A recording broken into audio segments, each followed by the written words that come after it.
ఏవండి, చికెన్ బాగుందని మొత్తం నేనే లాగించేశాను. ఈ ఒక్కరోజు మిగిలిన దాంతో అడ్జస్ట్ చేసుకోండి. ఓకే ఓకే ఓకే ఓకే వేసుకో. అది నెయ్యి కావాలా? వద్దు, ఇదే నెయ్యిలో ఉంది. ఆహా.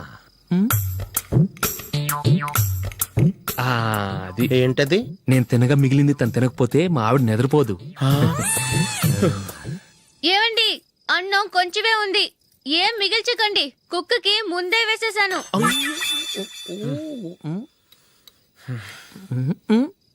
ఏవండి, మీరొక్కరే వచ్చారు కదా, ఫ్రెండ్ గిండెని ఏ తలమార్చిన వాడిని తీసుకురాలేదుగా. ముఖ్యంగా ఆ బొండాంగాడు, అదే రమేష్ రాలేదు కదా.